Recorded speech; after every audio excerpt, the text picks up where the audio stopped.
আসসালামু আলাইকুম মাস্টার মশাই, ভালো আছেন তো? আলহামদুলিল্লাহ।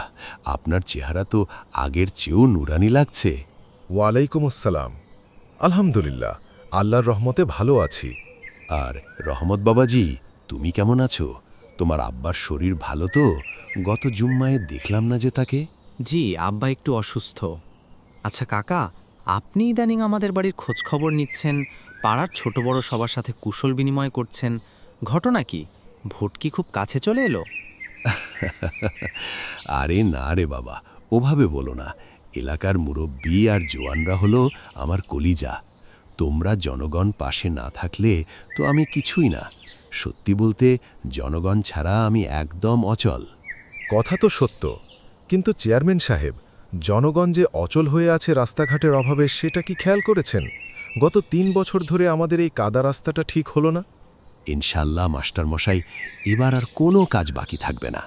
আল্লাহ যদি আমাকে তৌফিক দেন, এই রাস্তা আমি পাকা করেই ছাড়ব। আসলে উপর থেকে বরাদ্দ পেতে দেরি হচ্ছিল তো তাই।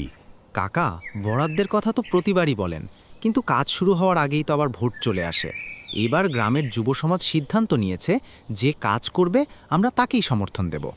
রমত, তুমি ঠিকই বলেছ। ভুল আমারও হতে পারে, মানুষ মাত্রই ভুল। কিন্তু বিশ্বাস করো, আমার নিয়ত পরিষ্কার। তোমাদের খেদমত করার জন্যেই আমি আবার আসছি। তোমরা যদি সাথে না থাকো, তবে এই বুড়ো বয়সে আমি একা কি করতে পারি?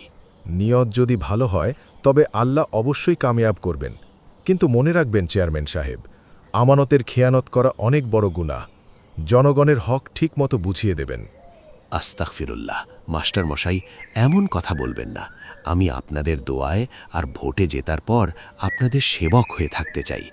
রহমত, কাল আসর নামাজের পর তোমাদের ক্লাবে একটু আসব, সবার সাথে কথা আছে। ইনশাল্লাহ কাকা, আসবেন। তবে এবার কিন্তু চা নাস্তায় কাজ হবে না, কাজের হিসাব দিতে হবে। অবশ্যই, সব হিসাব হবে। আচ্ছা, এখন আসি। আসসালামু আলাইকুম। ওয়ালাইকুম আসসালাম।